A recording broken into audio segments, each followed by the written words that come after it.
Nah, ini juga ada pertanyaan dari rekan-rekan. Informasinya ada satu dokter di salah satu klinik swasta ada yang diisolasi karena merawat pasien 03. Apakah betul? Saya pikir begini, pada akhirnya jangankan dokter, saya pikir kita semua ini saja sebenarnya sudah terpapar, tapi kita tidak tahu status masing-masing orang. Nah, sebagaimana diketahui, tenaga kesehatan merupakan tenaga yang berisiko jika pertama pengendalian infeksi ini tidak dilakukan. Misalnya, kita harus menganggap bahwa semua orang yang datang ke puskesmas pembantu, puskesmas, klinik maupun rumah sakit itu adalah orang dengan riwayat penyakit infeksius, harus diperlakukan semua orang sama. Nah, saya pikir apapun sebagaimana kita ketahui karena berisiko, maka ketika kontak dengan pasien dan satu saja gejala muncul dan pasien tersebut dinyatakan positif, ya memang harus kami nyatakan bahwa adalah PDP gitu, dan harus melakukan isolasi mandiri. Berarti istilahnya memang benar ya, ada dokter yang memang di isolasi mandiri begitu yang melakukan isolasi mandiri. Jadi dalam suatu pelayanan itu tidak hanya dokter, tapi juga ada tenaga paramedis, ada tenaga analis. Memang itu benar, beberapa tenaga di beberapa klinik yang pada akhirnya kontak dengan pasien yang dinyatakan positif, dan sebenarnya bukan pasien 03 saja, pasien-pasien yang lain, sehingga punya riwayat kontak. Jika punya gejala, kami langsung nyatakan dia sebagai PDP, tapi kalau jika tidak punya riwayat, kita nyatakan sebagai OTG dan langsung masuk dalam pemantauan. Berarti apakah benar memang ada tenaga medis, baik dokter maupun suster yang sudah dinyatakan OTG? Iya, ada PDP? Tenaga kesehatan di beberapa klinik yang memang kami nyatakan sebagai PDP dan juga sebagai OTG dan masuk dalam pemantauan kami. Kalau untuk tenaga medis kira-kira jumlahnya berapa Pak yang OTG, yang PDP?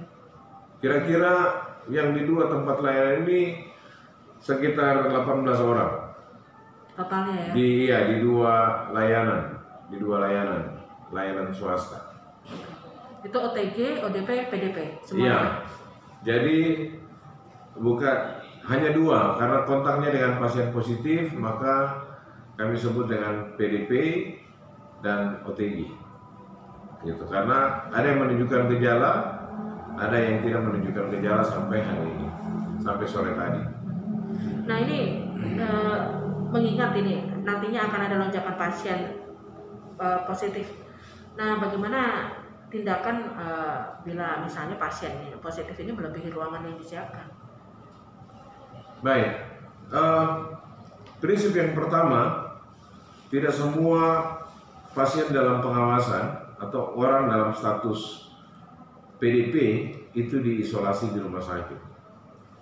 Itu prinsip yang pertama. Tetap kita ingin agar ODP, OTG, kemudian PDP itu tetap melakukan isolasi mandiri. Dan yang kedua, sebelum sampai ke rumah sakit, kita punya shelter rusun itu yang bisa memangkas PDP dengan pneumonia ringan, bisa ditangani di shelter. Nah, shelter yang sekarang ini anggaplah ini sebagai satelit daripada RSUD. Jadi pengelolaan di sana itu betul-betul di dalam pengawasan dari tim RSUD Mimika. Yang ketiga adalah ada skenario kita berharap dalam bulan ini 20 ruangan yang disiapkan ini sudah bisa tersedia, sehingga ini juga bisa memangkas. Jika sampai memang terjadi lonjakan sampai ratusan, maka kami sudah menyiapkan skenario berdasarkan arahan dari kepala daerah, yaitu nanti akan menunjuk rumah-rumah sakit tertentu untuk menangani kasus-kasus non-COVID. Demikian pula puskesmas.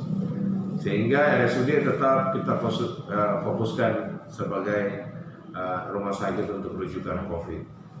Saya mendapat informasi contoh di Jayapura, pasien COVID itu justru diisolasi lebih banyak di rumah-rumah sakit swasta yang menemukan.